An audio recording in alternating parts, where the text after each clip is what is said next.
7,000 है, 6,000 है, 5,000 है, तेरा खर्चा 25,000 में नहीं चलता, तेरा खर्चा 50,000 में नहीं चलता, और तू इमामों की तनख्वाहों में कोई इजाफा करने के लिए तैयार नहीं है। ट्रस्टियों और सदरों, मुतवल्लियों, सेक्रेटरियों, कान खोल कर सुन लो, कयामत में सबसे सख्त अजाब तुम्हारे ऊपर होगा और तुम्हारा ही हिसाब किताब बहुत सख्ती के साथ लिया जाएगा। तुम्हारी जिंदगी तुम्हारा जो है बहुत सख्ती के साथ तुम्हारा हिसाब किताब होगा, क्योंकि तुमने इमामों के गले दबा कर रखे हैं। तुम्हारा इमाम मस्जिद में है, तू रात के 12 बजे बुलाए तो तेरा इमाम आता है, अगर तू बच्चे के कान में अजान पढ़वाए तो तेरा इमाम आता है, अगर तू तेल पड़ने के लिए कहे तो तेरा इमाम आता है। तुम्हारे इमाम तुम्हारे घरों की सारी चीजें देखभाल भी कर रहे हैं, बच्चों को भी, और नमाजें अजानें भी पढ़ रहे हैं, और उनकी तनख्वाह 3,000 से 4,000 लेता है। जरा खबरदार हो जा, इमाम से जो है मोहब्बतें करो, और वो जो शायरों और जो तमाम लोगों को जो तुम पैसा दे रहे हो उस पैसे को देना बंद करो, इमामों की तनख्वाहों में इजाफा करो, और जलसे करने के लिए फ्री के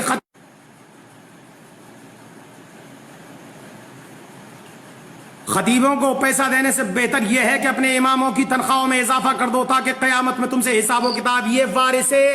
ये वारिसे नबी हैं, वारिसे नबी, इन्होंने नबी के मुसल्ले को संभाल रखा है। ये मुसल्ले जो है नबी के मुसल्ले पर बैठे हुए हैं, इन्होंने मस्जिदों को संभाल रखा है, दीन के काम को कर रखा है। अगर ये हाफिज कुरान और ये तुम्हारी मस्जिदों के इमाम ना होते तो तेरी मस्जिद में अजान कौन पढ़ता, तेरी मस्जिद में लाइटें कौन जलाता, तेरी मस्जिद में जो है रोशनी कौन करता, ये सारे कामों काज कौन करता? मुझे जरा बता, तेरा जनाजा कौन पढ़ाता, तेरे बच्चे को बिस्मिल्लाह खानी कौन कराता, और ये तेरी फातिहा खानी कौन करता, तेरे लिए कुरान कौन पढ़ता? जरा बता, अंदाजा लगा और सोच। इमामों का गला घोटने से बेहतर यह है साइकिल इमाम खरीद ले तो तुम कफे अफसोस हाथ मलते हो, और जो पूरी दुनिया के लोगों, तुम एयर कंडीशन में रहते हो तो इमाम बेचारा कुछ नहीं कहता, तुम जो है तमाम बड़े बड़े कमरे और कोठियां और बंगले खरीदते हो, तुमसे इमाम कुछ नहीं कहता, और मगर तुम जब कोई इमाम छोटी सी झुग्गी और झोंपड़ी खरीद लेता है तो फजीता करना शुरू कर देते हो। जगह जगह चुगली के अड्डे खोल रखे हैं तुमने, इमामों की बुराइयां करने पे लगे हुए। 1,000 नेकियां करता है इमाम, 1,000 अच्छे काम करे, अगर कोई गलती हो जाए उससे तो तुम पकड़ लेते हो। सुनो जालिमो, डाका उन दुकानों में पड़ता है जिनमें माल होता है, जिनमें हीरे और जवाहरात होते हैं, जिनके अंदर दौलत होती है, उन दुकानों में चोरी होती है। जिन मकानों में कुछ नहीं होता, जिन दुकानों में कुछ नहीं होता, उनमें चोरी नहीं होती। इससे पता यह चलता है कि इमाम बैका इसलिए था कि उसके पास ईमान की दौलत थी, शैतान उसका इसलिए पीछा कर रहा था। तेरा पीछा क्या करता? तू तो खुद ही शैतान है, तेरा पीछा क्या करेगा शैतान? तो इमाम का पीछा इसलिए किया कि उसके पास दौलत ईमान था, वो कौम का पेशवा था। जालिमों, इन इमामों के साथ बदतमीजियां करना बंद कर दो। जब तक कोई कौम बुलंदी तक नहीं पहुंचती, जब तक कि अपने पेशवाओं की इज्जत नहीं करती।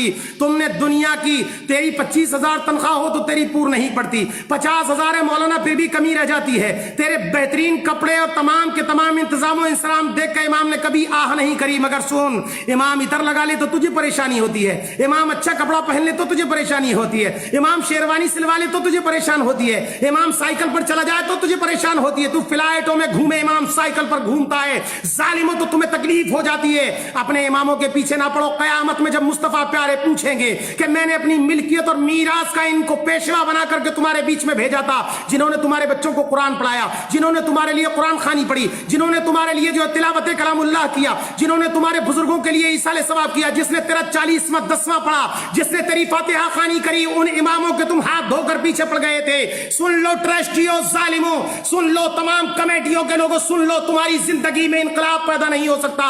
तुम अपने घरों के खर्चे मस्जिदों और मदरसों के चंदों से चलाते हो, और उसके बावजूद इमाम अगर तुम्हारी पोल पट्टी खोल दे तो इमामों के हाथ धोकर पीछे पड़ जाते हो, तरह तरह के इल्जामात लगाते हो, ऐब लगाते हो इमामों पर, और लगाने के बाद उन्हें मस्जिदों से निकाल देते हो। कोई कहता है 5 साल हो गए इमाम साहब को, जल्दी निकालो, और कोई पूछे जनाब इन्होंने गलती क्या की, बोले नहीं, इमाम को ज्यादा दिन नहीं रहने देना चाहिए, इनके ताल्लुकात बहुत अच्छे बन गए हैं। पता ये चला कि इमाम ज्यादा दिन रहेगा तो तेरी सारी खबर रखेगा। तू कितना पैसा मदरसे मस्जिद का खाता है उसकी उसको खबर होगी, तू मस्जिद के कितने माल को दबाता है उसको खबर होगी, तेरी पोल खोल देगा वो इमाम। इसलिए तू उन इमामों की मुखालिफत में लग गया। जल्दी करो, इसको ऐसा ना हो कि हमारे राज खुल जाए, हमारी पोल पट्टी खुल जाए, ہماری زندگی جو ہے غرق ہو جائے اور لوگوں میں ہماری جوتیوں دال بٹنے لگ جائے، اس لیے اماموں کے پیچھے پڑتے ہو ظالموں۔ اماموں کی تنخواہ بڑھاؤ، بڑے بڑے خطیب آتے ہیں، شعراء آتے ہیں، بڑے بڑے 25-25 ہزار لے کر جاتے ہو، تم ایک ایک رات میں دے دیتے ہو۔ امام کی 3500 روپے تنخواہ، امام کی 3000 روپے تنخواہ، کبھی تو نے سوچا اور امام سے پوچھا کہ تمہارا 2500 میں خرچہ کیسے چلتا ہے، تمہارا جو ہے 3000 میں خرچہ کیسے چلتا ہے، تم اتنے بڑے کام کو کیسے کرتے ہو؟ تو نے کبھی نہیں پوچھا، امام سے آ کر ایک مرتبہ بھی نہیں پوچھتا کہ تیرے بچوں کو کپڑے بنے کہ نہیں بنے ہیں، تیرے بچے کی بیماری کے لیے کوئی علاج کا انتظام و انسرام ہے کہ نہیں ہے۔ امام بخار میں پڑا رہے کمرے میں، ایک بھی مقتدی آ کر نہیں دیکھتا، ایک بھی جو ہے مدرس پڑا رہے اسے آ کر کے نہیں دیکھتا۔